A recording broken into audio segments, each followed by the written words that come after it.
अस्सलाम वालेकुम दोस्तों, मेरा नाम है रायद हसन और आज के इस सेशन में हम सीखेंगे एथिकल हैकिंग के स्टेजेस क्या क्या होते हैं। अब ये जानना हमारे लिए ज़रूरी है क्योंकि अब एथिकल हैकिंग है, आपने एक प्रोसीजर से हैक करना है और इनको क्यों जानना ज़रूरी है ये भी सीखना है और इनके टूल्स कौन कौन से इस्तेमाल होते हैं वो भी सीखेंगे।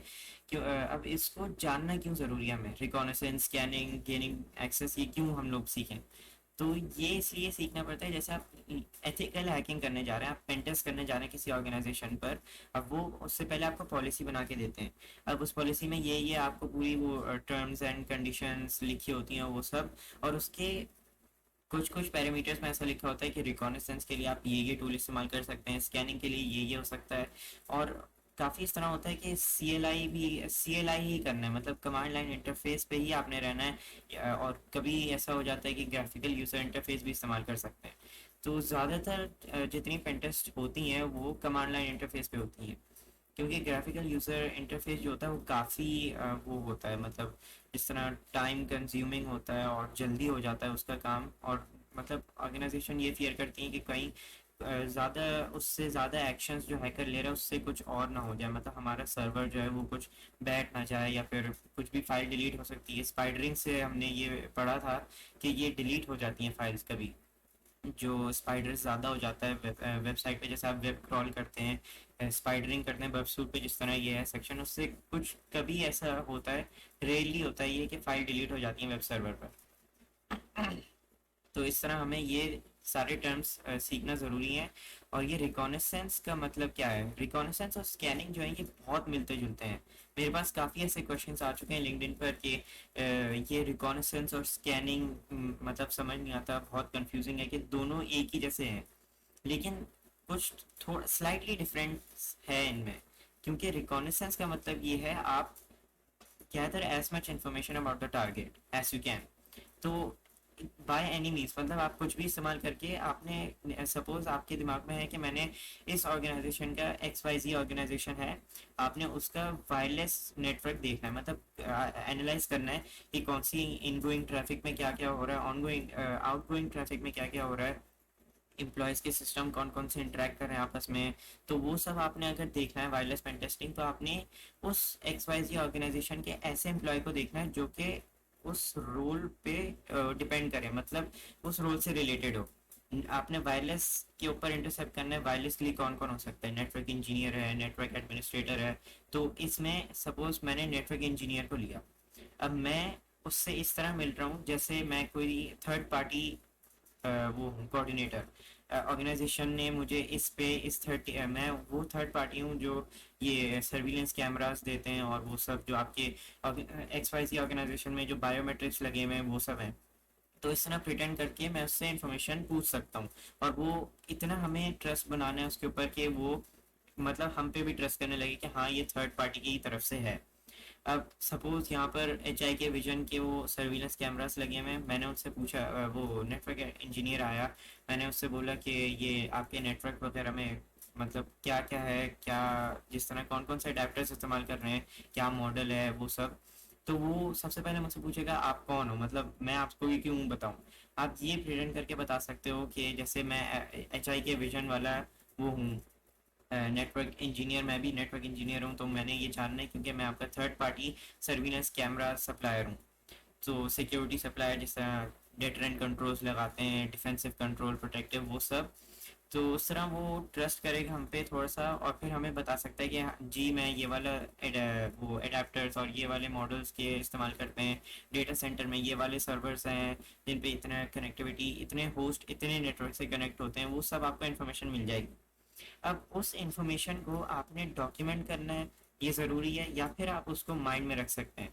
अगर डॉक्यूमेंट करेंगे तो ज़्यादा बेहतर है, क्योंकि आप जैसे माइंड में कभी भूल भी जाते हैं, डॉक्यूमेंट से आपको हमेशा सामने ही रहेगा, मतलब आपको पता है कि इस XYZ ऑर्गेनाइजेशन पे ये अडेप्टर्स थे, ये मॉडल था, ये ब्रांड था, और वो सब जो भी एक्सेट्रा आपने इन्फॉर्मेशन पूछी है। अब आता है स्कैनिंग। स्कैनिंग भी इससे रिलेटेड है लेकिन स्लाइटली डिफरेंट है। स्कैनिंग का मतलब है जो आपने रिकॉनेसेंस से इंफॉर्मेशन ली है, सपोज आपने ले लिया कि सिस्को के राउटर्स चल रहे हैं, सही है, ये आपको थोड़ा सा लगा कि मैं चेक कर सकता हूँ। अब स्कैनिंग में क्या प्रोसेस आता है कि ऐसे टूल्स आपने इस्तेमाल करने हैं जो कि सिस्को राउटर्स को एन्यूमरेट कर सकें और आपको इन्फॉर्मेशन दे सकें। ओके। अब मैं यहाँ पे आपको दिखाता हूँ जो लास्ट सेशन में मैंने आपको दिखाया था, ये बेसिक पेन टेस्टिंग का कोर्स। अब उसमें एनमैप का मैंने एक स्कैन किया था। ये ये जो इसका आईपी है मशीन का 10.10.2584, ये मुझे ट्राई ने दिया था। ओके। जैसे ही मैंने मशीन को स्टार्ट किया तो ये आईपी मुझे प्रेजेंट हो गया। अब ये क्या हुआ, मैंने इसके ऊपर रिकॉग्निसेंस की, मैंने देखा कि अच्छा आईपी क्या है मशीन का। आईपी ये रहा। अब मेन चीज़ जो मुझे चाहिए थी वो आईपी है। ओके। अब मैं आईपी पे ही अटैक करूँ।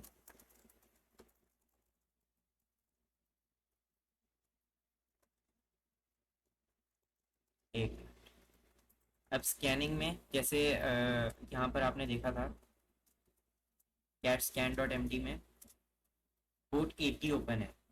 और मैंने वीडियो में भी आपको यही दिखाया था कि पोर्ट 80 वेब सर्वर होता है, जैसे H T T P request चल रही है उसके ऊपर, H T T P server चल रहा है उसके ऊपर, सॉरी। अब वो उसके ऊपर मतलब हम लोग अटैक कर सकते हैं। ब्राउजर खोला, एस आई पी को डाला, वो कोई वेब सर्वर चल रहा होगा, उसको हम लोग दिमाग में रख के उसके ऊपर एन्यूमरेशन और जो भी स्कैनिंग वगैरह है वो कर सकते हैं। यहाँ पर जैसे मैंने आपको दिखाया था पोर्ट 80 ओपन था, और स्कैनिंग में ये मुझे पोर्ट 80 कहाँ से मिला, मतलब मैंने रिकॉग्निसेंस में बस ये देखा था कि आईपी ये है 10.10.25.84 बस। अब ये पोर्ट्स जो ओपन है, ये Samba S M B process और वो सब शेयर्स वगैरह एस एस एच कहाँ से ओपन है, ये सब कैसे मुझे मिला, ये एनमैप से मिला। क्योंकि एनमैप एक ऐसा टूल है जो कि स्कैन करके देता है। अब एनमैप ही ज़रूरी नहीं है आप इस्तेमाल करें, आप रस्ट स्कैन कर सकते हैं, और जौन सा भी आपने जिस पर्टिकुलर टारगेट के लिए आपने इस्तेमाल करना है वो टूल आप करें। जैसे मुझे पता है कि डीएनएस का क्या नाम है, अब मैं डीएनएस के इस्तेमाल कर सकता हूँ टूल्स। ये काफ़ी मेरे पास ऐसे टूल हैं, DNS domain name, DNS map bulk, DNS mask, ऐसे टूल इस्तेमाल कर सकते हैं। डीएनएस रिकॉन है, स्कैनिंग के लिए अच्छा है ये वाला। इस तरह आप इस्तेमाल कर सकते हैं कि ये डीएनएस की इंफॉर्मेशन और मुझे दिखाओ, मतलब और डिटेल इंफॉर्मेशन चाहिए। रिकॉनेसेंस में तो सिर्फ मुझे एक नाम मिला था डीएनएस का। ओके। अब ये मुझे अच्छा लगा था कि मैं इसके ऊपर टेस्ट कर सकता हूँ, जैसे मैंने स्कैन किया और मुझे और डिटेल इन्फॉर्मेशन मिल गई।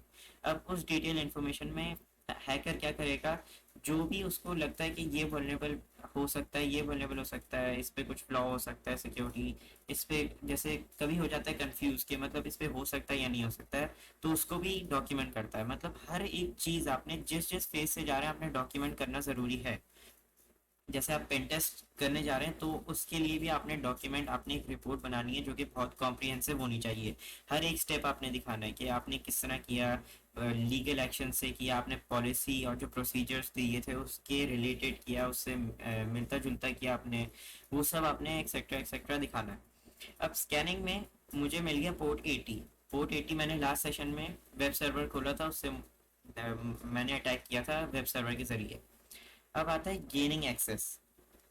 गेनिंग एक्सेस क्या है? गेनिंग एक्सेस ये है कि जब आप स्कैनिंग मैंने कर ली, सही है, मुझे पोर्ट 80 मिल गया, पोर्ट 80 वल्नरेबल है। पोर्ट 80 पे सपोज टॉम कैट सर्वर चल रहा है, default user and password Tomcat मैंने एक्सेस ले लिया। ओके। सिर्फ वेब सर्वर पे एक्सेस लिया मैंने, सिस्टम ऑपरेटिंग सिस्टम पे नहीं लिया। तो ये इसके लिए अच्छा है, मतलब gaining access comes in action in this phase. क्योंकि टॉमकैट पे एक ऐसी चीज़ है, मतलब काफ़ी ओल्डन वर्जन्स में ऐसा है कि आप डॉट वार की एक फाइल अपलोड कर सकते हैं। और इस तरह मैं आपको दिखा देता हूँ। एम एस एफ वेनम एक ऐसा टूल है, मतलब ये भी है गेनिंग एक्सेस के लिए काम आता है। तो ये अब आपने स्कैनिंग में आपको आपको मिल गया कि पोर्ट 80 पे टॉमकैट चल रहा है और आउटडेटेड है, इसके ऊपर डॉट वार फाइल अपलोड कर सकते हैं। अब वो डॉट वार फाइल आप कहाँ से लेकर आएंगे, आप M S F N M इस्तेमाल कर सकते हैं। ये टूल एक ऐसा है जो पेलोड क्रिएशन के लिए इस्तेमाल होता है। आप कोई सा भी पेलोड, ए पी के, ई एक्स जी, यारा, यार बना सकते हैं, वार बना सकते हैं, कोई सा भी। तो हम मुझे टॉमकैट में वार वो अपलोड करनी है, और सिस्टम है विंडोज़। ये सिर्फ मैं एग्जाम्पल के उस पर बता रहा हूँ, रिवर्स टीसीपी। और ये सिंपल मैंने एक वो पेलोड इस्तेमाल कर रहा हूँ, एल होस्ट, जो कि टारगेट आईपी है। ये मैंने कोई भी हो सकता है।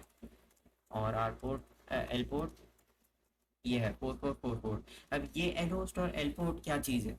एल होस्ट टारगेट का आई अटैकर का आईपी है, सॉरी। और एल पोर्ट जो है वो है अटैकर का पोर्ट, मतलब अटैकर इस पोर्ट पे लिसन कर रहा होगा। जैसे ही ये फाइल अपलोड होकर एग्जीक्यूट होगी, ये आईपी पर ये पोर्ट जो लिसन हो रहा है इसके ऊपर कनेक्शन आ जाएगी उस टारगेट वेब सर्वर की, और अटैकर की एक साथ कनेक्शन हो जाती है फिर। और एल पोर्ट, अब एफ का मतलब ये है कि फॉर्मेट कौन सा चाहिए आपने। आप यार कर सकते हैं, ए पी के है, ई एक्स है, लेकिन इसमें टॉमकैट सर्वर पे मैंने वॉर वो करना है अपलोड। और आउटपुट, ओ मतलब आउटपुट, आपने फाइल का नाम क्या देना है? Payload dot war. ओके, बस इतना आपने करना है, इससे आपका पूरा एम एस एफ वेनम वो आपका पेलोड बना के दे देगा। यहाँ पर आप देख सकते हैं saved as payload dot war. अब यहाँ पर मैं दिखा देता हूँ वॉर के नाम से, ये रहा पेलोड डॉट वॉर। अब ये ह्यूमन रीडेबल फॉर्मेट में नहीं है। ये ये सिर्फ जो वेब सर्वर पे ये वो है, जो प्लगइन है जो वॉर की फाइल रीड कर सकता है, या फिर कुछ भी हो सकता है। जैसे वर्डप्रेस पे भी ये होता है कि वॉर की फाइल अपलोड कर सकते हैं, काफ़ी ऐसे प्लगइन्स होते हैं। मेनली टॉमकैट की बात कर रहा हूँ मैं यहाँ। उस पर ओल्डन वर्जन में ऐसा था। मैंने एक बनाऊंगा मैं आगे, ऑफेंसिव सिक्योरिटी की एक मशीन है जिसके ऊपर मैंने टॉमकैट सर्वर एक्सप्लॉइट किया था, तो उसकी भी मैं आपको दिखाऊंगा कि वॉर फाइल को अपलोड करके किस तरह मैंने एक्सेस लिया। इस तरह अब मेंटेन मैंने एक्सेस रखना है। मेंटेनिंग एक्सेस क्या चीज़ है? मेंटेनिंग एक्सेस मतलब आपने जब एक्सेस पूरा अपना गेन कर लिया, इतने सारे प्रोसेसेस आपने किए, अब उसके ऊपर आपने गेन कर लिया एक्सेस। अब आप ये नहीं चाहते कि शट डाउन हो जाए, ऑब्वियसली, क्योंकि आपने इतनी मेहनत करके, इतना डॉक्यूमेंट करके, इतनी इन्फॉर्मेशन लेकर, पूरे शेयर्स एनालाइज करके, पूरा नेटवर्क एनालाइज करके आपने पूरा शेल ली, मतलब शेल आपने जैसी ले ली, आपने एक्सेस गेन कर लिया। अब वो एक्सेस जो गेन है उसको आपने मेंटेन रखना है, वो शट डाउन नहीं होना चाहिए। काफ़ी ऐसे मेरे साथ भी हो चुके हैं कि हैक द बॉक्स या फिर मैं ट्राई हैक मी जब खेलता हूँ, तो ट्राई हैक मी में काफ़ी दफ़ा ऐसा होता है कि वो टाइम लिमिट देते हैं। अब न्यू मशीन होती है, जैसे हार्ड डिफ़िकल्टी की होती है, अब उसमें काफ़ी टाइम लगता है। काफ़ी दफ़ा ऐसा हो चुका है, जैसे मैंने ये एक्सेस गेन किया, शेल मुझे मिल गई, अब वो उसी वक्त मशीन शट डाउन हो गई, कनेक्शन क्लोज हो गया। अब ये काफ़ी ख़तरनाक हो सकता है जब आप पेन टेस्ट करने जा रहे हैं रियल वर्ल्ड में, क्योंकि फायरवॉल्स जो होते हैं, वैफ होते हैं, एसक्यूएल मैप एक ऐसा टूल है जो कि वैफ और वो जो वो फायरवॉल्स होते हैं उसको आइडेंटिफाई करके आपको दिखाता है अगर वो प्रेजेंट है कि नहीं। तो इस तरह होता है कि जैसे आपने कोई फायरवॉल के अंदर रूल है कि इस साइट पे ये वाली कनेक्शन नहीं आ सकती, ब्लॉक्ड है। अब आपने कुछ ऐसा कोड मैनिपुलेशन की या फिर कुछ पेलोड मैनिपुलेशन की जो कि उस फायरवॉल को बाईपास कर दिया। अब आखिर में फायरवॉल अपडेट होता रहता है, काफ़ी ऑर्गेनाइजेशन ऐसा लगाती है कि अपडेट करेंगे, नेटवर्क इंजीनियर्स अपडेट करते रहते हैं उससे, कोई भी जैसे नए फीचर्स आते हैं उनको वो प्लग इन डालते हैं, अब फिर अपडेट करते हैं, क्योंकि आपने ऑर्गेनाइजेशन को सेफ रखना है। आप जो कुछ भी कर सकते हैं ऑर्गेनाइजेशन को सेफ रखने के लिए आप करें, नेटवर्क इंजीनियरिंग वालों के परस्पेक्टिव से दिखा रहा हूँ मैं। और जैसे ही आपने वो फायरवॉल अपडेट हुई, ओके, अब उसी दौरान आपने जो शेल गेन की हुई थी, फायरवॉल में एक ऐसा रूल बन गया कि ये जो कोड मैनिपुलेशन है वो ऑफ हो जाएगी, मतलब कोई भी ऐसा मैलिशियस कोड अब आ नहीं सकता। वो अपडेट हुआ और वो स्टार्ट हो गया, एग्जीक्यूट हो गया वो वाला रूल। और जैसे ही वो एग्जीक्यूट हुआ, यहाँ से आपकी कनेक्शन ऑफ हो गई, क्योंकि फायरवॉल को पता चल गया कोई ऑलरेडी है मेलिशियस पेलोड उसने क्राफ्ट किया हुआ है, फिर कोड मैनिपुलेशन करके वो ऑलरेडी अंदर आ चुका है, वो ऑफ कर देगा। तो इस तरह आपका शट डाउन हो जाएगा सेशन। तो इस तरह आप मेंटेन एक्सेस करने के लिए आप बैकडोर डाल लिया करें। बैकडोर का भी ऐसा एक टूल है, एम एस एफ कंसोल, मतलब जो मेटास्प्लॉइट है उससे भी आप डाल सकते हैं, या फिर बैकडोर फैक्ट्री भी एक है। ये सब आपको दिखाता है, बैनर है, बैनर का तो कुछ नहीं है, बीकन कौन सा है, पैच लगाना है, एम पैच मेथड कौन सा है। इसको मैं बहुत कम इस्तेमाल करता हूँ क्योंकि मेटास्प्लॉइट से मैं करता हूँ मेनली। होस्ट कौन सा है, आईपी उसका, टारगेट, ये सब टारगेट के लिए है। और शेल की लेंथ कौन सी चाहिए आपको, डायरेक्टरी, कौन सी डायरेक्टरी में आपने ये पेलोड डालना है, वो सब बैकडोर डालना है, सॉरी, वो सब आपको इन्फॉर्मेशन स्पेसिफाई करके वो बैकडोर एग्जीक्यूट कर देता है। अब बैकडोर का ये फ़ायदा है कि सपोज आपकी कनेक्शन शट डाउन हो गई, ओके, अब आपने फिर से एनालाइज किया कि ये क्यों शट डाउन हुई, आपको पता चला कि फायरवॉल ने मेरा ये ब्लॉक कर दिया। अब आपने फिर से कुछ ऐसा कोड लिखा, या फिर लिखने की ज़रूरत भी नहीं होती काफ़ी ऐसे सिनेरियोज में, आप बैकडोर के ज़रिए फिर से आप ले सकते हैं। क्योंकि मेटास्प्लॉइट में एक ऐसा वो इन्होंने बनाया हुआ है कि आपने बैकडोर इंस्टॉल किया, मैंने जैसे सपोज हाइक द बॉक्स पे एक मशीन है, ओके, मैंने प्ले कर रहा हूँ उस पर, टॉमकैट का सर्वर आ गया। अब मैंने वही बैकडोर, जैसे मेरा शेल अब बंद होने वाला है, मुझे पता है कि इतनी टाइम लिमिट है, मैं जल्दी से अपना बैकडोर क्राफ्ट करके अपलोड कर देता हूँ।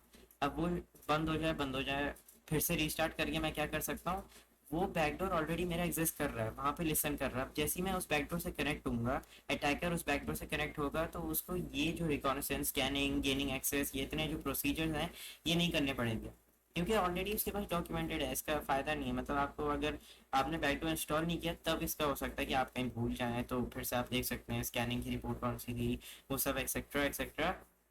अब बैकडोर से ये बहुत अच्छा फ़ायदा है कि आप डायरेक्ट कनेक्टिविटी ले सकते हैं फिर से, अगर सेशन ऑफ हो गया आपका, या फिर शेल डिस्कनेक्ट हो गई, कुछ भी इस तरह, तो अच्छा बैकडोर। और बैकडोर ही एक तरीका नहीं है, काफ़ी ऐसे तरीके हैं, लेकिन जो मेनली और वाइडली इस्तेमाल होता है वो बैकडोर।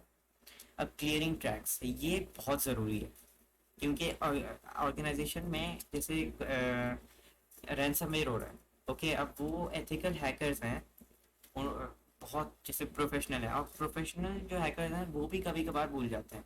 क्योंकि आप रैंसमवेयर, सपोज मैंने एग्जीक्यूट कर दिया रैंसमवेयर, ओके, अब मैंने बहुत एथिकल तरीके से किया, मैंने पूरा रिकॉनेसेंस किया, स्कैनिंग की, डॉक्यूमेंटेशन की उसकी, अच्छा ये सर्वर है, ये इस पे वल्नरेबिलिटी एग्जिस्ट कर सकती है, इसको मैंने इधर रखा, vulnerability existing, vulnerability not existing, इतना मैंने डॉक्यूमेंट करता रहा इन टेबल्स में।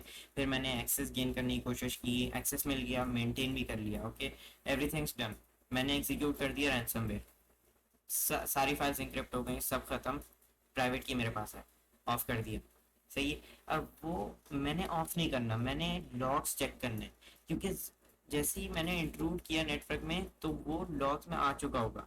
अब वो लॉग्स जो दिखाते हैं वो ये दिखाएंगे कि आउटसाइडर ने कनेक्ट किया, या फिर कोई इनसाइडर था, वो सब, तो उससे पता चल जाता है कि ये आउटसाइड नेटवर्क से आए या फिर इनसाइड नेटवर्क से आए, इंटरनल थ्रेट है, एक्सटर्नल थ्रेट है, एक्सेट्रा। तो ये ट्रैक्स क्लियर करना बहुत ज़रूरी है।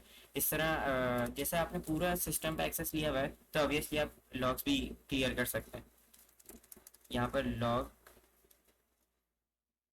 लॉग का कोई ऐसा टूल है नहीं, लेकिन आप जैसे ही एक्सेस लेते हैं, जो मेंटेनिंग एक्सेस वाले टूल्स हैं, उसके ज़रिए आप क्लियरिंग ट्रैक्स भी कर सकते हैं। मतलब आपने बैकडोर इंस्टॉल किया, बैकडोर से आप वापस कनेक्ट हो गए, अब पूरा एक्सेस आपके पास है, आप ग्राफिकल यूजर इंटरफेस भी ले सकते हैं। आपने वीएनसी की फाइल अपलोड करी विक्टिम सर्वर पे, आपने वीएनसी सर्विस ओपन कर ली, ओके, अब आपने अपने अटैकर वाली मशीन से वीएनसी व्यूअर इंस्टॉल करके उससे कनेक्ट हो गए, अगर आपको ग्राफिकल यूजर इंटरफेस चाहिए तो, या फिर आप कमांड लाइन से भी कर सकते हैं। लेकिन ग्राफिकल यूजर इंटरफेस से क्या होगा, क्लिक से, जैसे आपको पता है विंडोज सिस्टम चल रहा है, विंडोज से आप सिस्टम लॉग्स में जाके पूरा क्लियर कर सकते हैं। मतलब जितनी प्रीवियस है, सिर्फ आपकी नहीं, जितनी सिस्टम प्रीवियसली कर चुका है, जैसे ये बिल्ड था, जब वो यूज़र इसको इस्तेमाल करने लगा, जॉन जॉन से नेटवर्क पे कनेक्ट हुआ, वो सारी इन्फॉर्मेशन आती रहती है, आपने क्लियर कर दिया, तो उससे आपकी भी क्लियर हो गई लॉग। और जो यूज़र पिछले उससे करता आए, जैसे नेटवर्क से कनेक्ट होता रहा, ट्रैफिकिंग कौन कौन सी हो रही है उसकी, जो वेबसाइट पे है, वेब रिक्वेस्ट कौन कौन सी हैं, किस ब्लूटूथ अडेप्टर से कनेक्ट हुआ है, क्या वायरलेस नेटवर्क से कनेक्ट हुआ है, वो सारी क्लियर हो गई। इस तरह आपके भी ट्रैक्स क्लियर हो जाते हैं। और कभी ऐसा होता है कि जो फॉरेंसिक्स टूल्स हैं वो भी इंफॉर्मेशन निकाल सकते हैं। जैसे विंडोज़ में ऐसा है कि आपने फाइल है डेस्कटॉप पे, आपने suppose file dot T create कर लिया, अब फाइल डॉट टी को आपने डिलीट किया और रिसाइकल बिन से भी डिलीट कर दिया, इट्स आपको लगता है कि कम्प्लीटली वैनिश्ड है, ख़त्म हो गया, लेकिन फॉरेंसिक्स के कुछ ऐसे टूल्स हैं जो कि वो चीज़ें वापस ला सकते हैं। यहाँ पर पेन टेस्टिंग के उसमें, डिजिटल फॉरेंसिक्स में ये स्लथ किट सूट है, पीडीएफ फॉरेंसिक्स है, फॉरेंसिक्स इमेजिंग टूल है, डिजिटल फॉरेंसिक्स, तो इनमें ऐसे काफ़ी ऐसे टूल्स हैं जो कि आइडेंटिफाई कर सकते हैं या फिर एक्सट्रैक्ट कर सकते हैं डिलीटेड इन्फॉर्मेशन। अब डिलीटेड इन्फॉर्मेशन में ये हो सकता है कि हैकर अपना लॉग्स डिलीट करके चला गया। अब जो फॉरेंसिक्स वाला बंदा है, डिजिटल फॉरेंसिक्स, उसने क्या किया, उसको पता है कि ये ज़रूर लॉग क्लियर करके गया है, क्योंकि एक भी चीज़ नहीं है लॉग पे, तो वापस उसको मेमोरी डंप करके लेकर आ सकता है, या फिर कोई ऐसी फाइल है, कोई ऐसा पेलोड है या फिर बैकडोर है जो वो छोड़ के चला गया। और उसने एथिकली, जैसे वो नहीं होता कि डेंजरस हैकर्स होते हैं, वो रैंसमवेयर एग्जीक्यूट करके जो पेलोड जिससे कनेक्ट होते हैं आपके मशीन पर वो डिलीट कर देते हैं। अब वो पेलोड भी डिलीट करना इतना आसान नहीं है, क्योंकि आपने डिलीट कर दिया, आपको लगा डिलीट हो गया, लेकिन जो प्रोफेशनल जो फॉरेंसिक्स वाले होते हैं वो इसको वापस एक्सट्रैक्ट कर सकते हैं।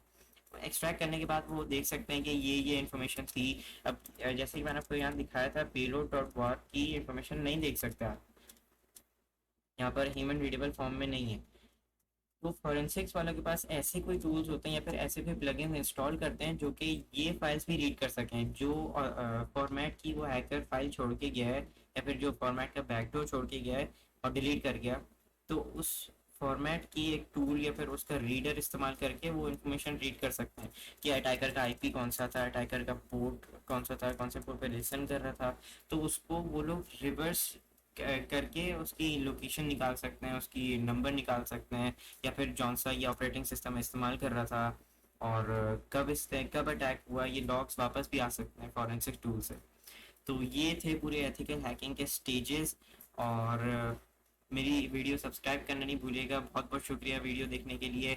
लाइक भी करिएगा और शेयर भी करिएगा। Thank you.